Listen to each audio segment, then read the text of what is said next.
Welcome to the Collective Conversation, where we explore the ideas shaping the future of B2B marketing with some of the brightest minds in the industry.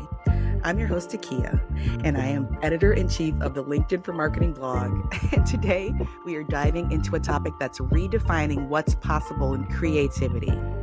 For too long, B2B marketing has been seen as the practical, no-frills cousin of B2C, but that's changing.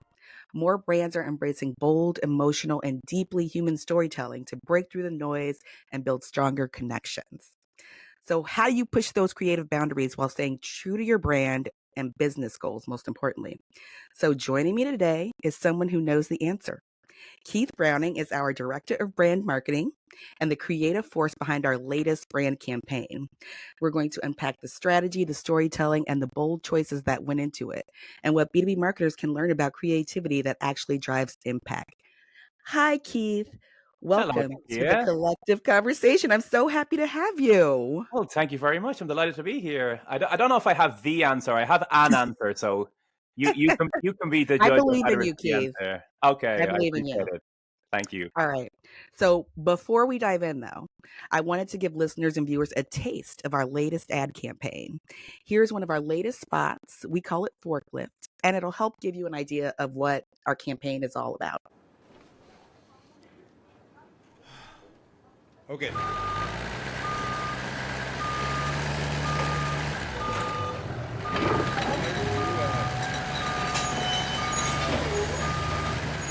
Stop forcing ads for your forklifts on financiers. Start marketing to the right people by targeting industries and functions on LinkedIn ads. That's really great. That's actually my favorite spot in the campaign. So Good, right? now, Keith, our brand campaign kind of feels like a big moment to me.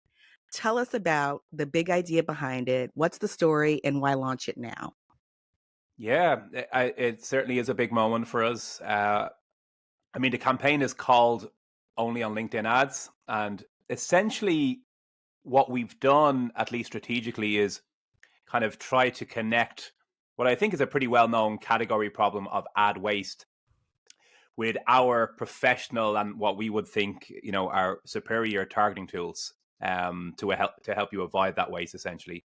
So creatively, how we've brought that to life is, as you just saw in the spot, we kind of, playfully dramatize situations of ad targeting gone wrong with hilarious consequences. Hopefully, most people will agree. So that's kind of the idea in a nutshell. In terms of why now, really good question. We did launch in early January. The beginning of the year is kind of that time when I think people are sort of in a reflective mindset. It's all about fresh starts, resolutions, which hopefully some people still have at least some of them by now.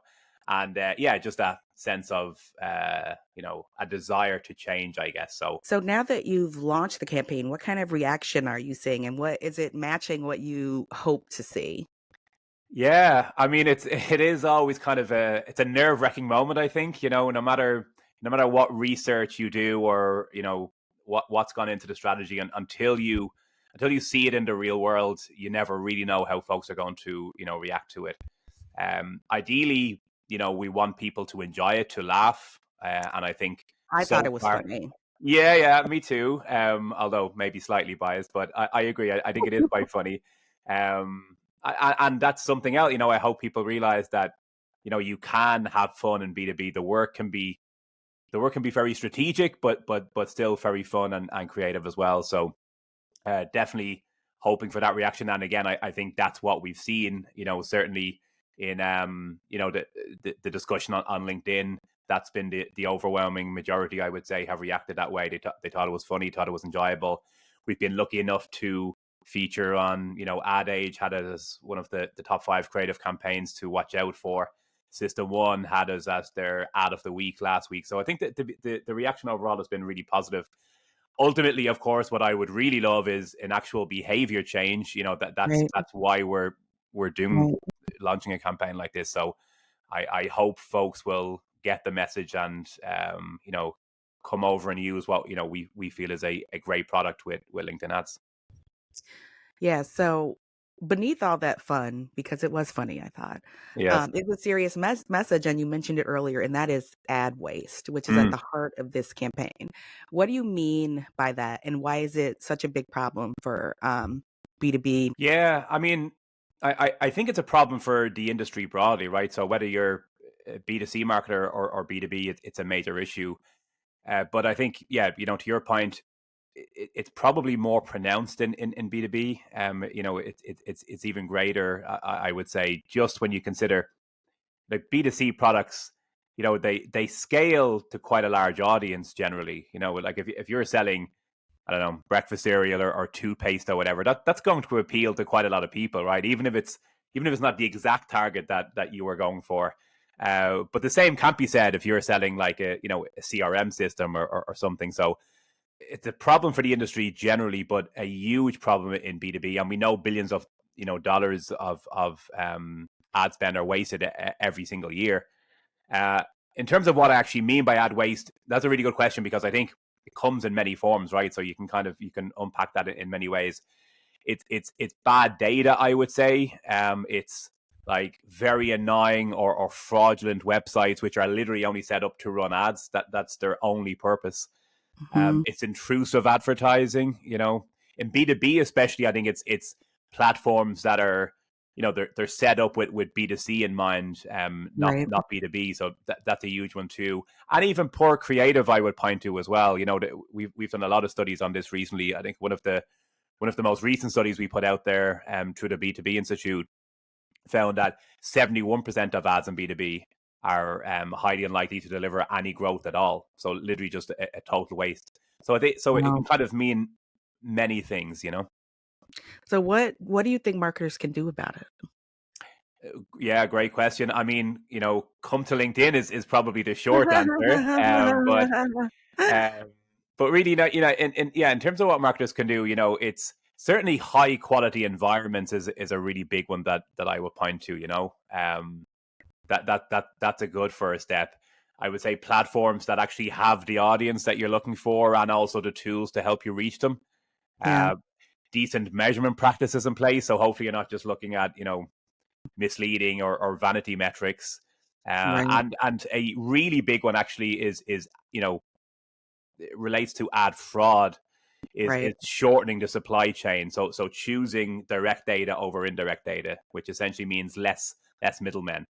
But LinkedIn can help with all of those, which is obviously why we launched a campaign like this. Yeah. So every great campaign like this one, there's a moment where you take a creative leap. Was there a moment in this campaign that made you pause before saying, "Let's go for it"? Yeah, there was one moment I think now that you say it during research where one of the marketers we were talking to about ad waste, she was speaking about I guess just the general frustrations she had of like reaching people that were so far outside of who she needed to reach, and she said something along the lines of oh like I'm trying to reach HR professionals in New York, but I'm getting like meteorologists in Kansas, and that the way she kind of articulated like that had tallied up with what we'd been thinking already. So the way she articulated that was kind of really interesting, and that was almost like an aha moment that like okay, we're really onto something here. So that definitely kind of stands out as one of those moments, and you see that come to life very directly in the work. We have copy like reach programmers not pro gamers, or reach sales professionals not professional sailors. Like it's that idea that we're getting at. So I think that was definitely a key moment for sure. So you were talking about this earlier, but B2B marketing sometimes gets labeled as, say, less exciting than Mhm. B2C. But what's one myth about creativity in B2B that you would just love to bust? One myth. I mean, the biggest one, maybe the most obvious one, but the biggest one I think for sure that B2B is all about very, rational communication, and you need to stay clear of any emotional appeals. Anything that's in any way, funny or entertaining or even human, that's for B2C, and never should B2B marketers attempt those things. That's absolutely not true at all. And hopefully with this kind of campaign that we're putting out there, we're shown that. We're helping to prove it, that, you can land a very important and maybe even a very serious message, but just do it in interesting ways that will capture attention and engage. We talk a lot about that at LinkedIn, with our customers, and we put a lot of research and theory, I guess, out on the topic. So hopefully people feel we're kind of walking the walk on it now, particularly with a campaign like this.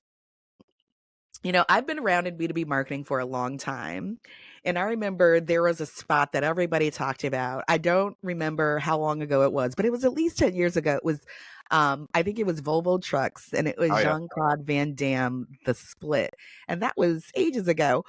But yet this myth that B2B marketers and B2B ads are not creative, why do you think that myth still kind of sticks around? Because I think there's been lots of evidence to the contrary.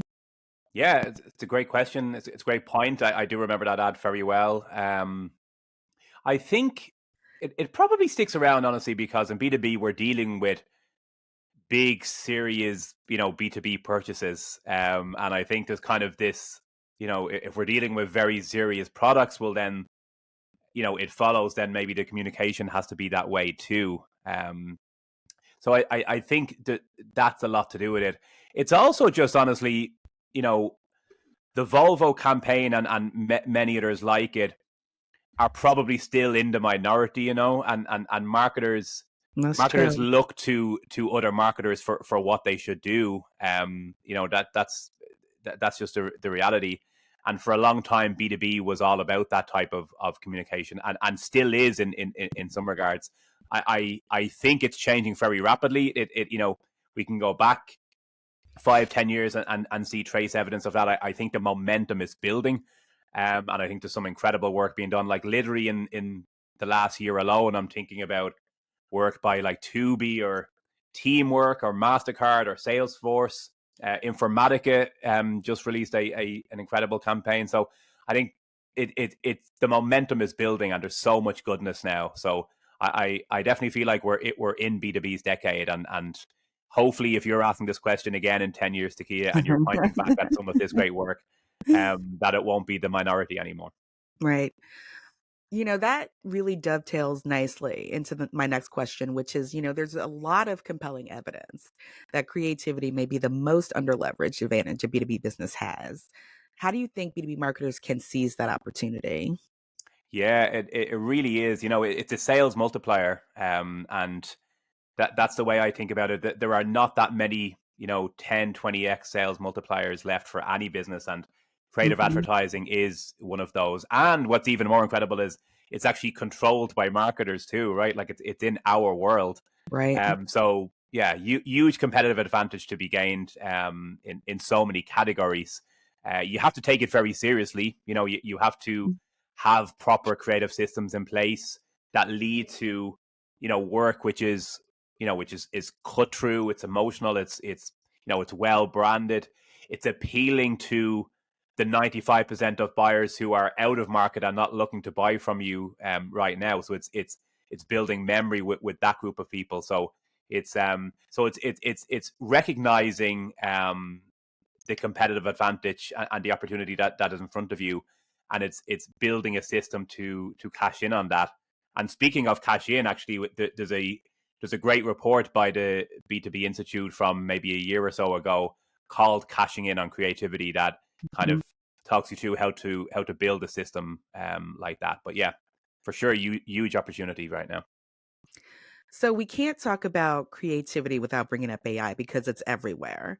Has AI been a creative partner or more of a strategic partner for you? It's a great question.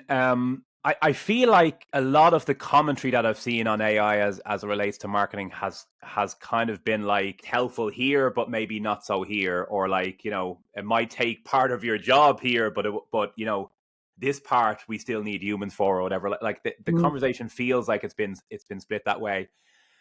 My point of view from everything that I've seen, all of the evidence that I've seen to date, is that honestly it's going to impact to a pretty great extent all aspects of the marketing process, in the sense that there's almost nothing it won't touch, right? So it can help for sure as a creative partner, and I know many marketers already use it that way. That's probably the biggest use case is that kind of creative partner piece. But we're dipping our toe in research right now, in terms of how AI can help us with research, by understanding our customers better.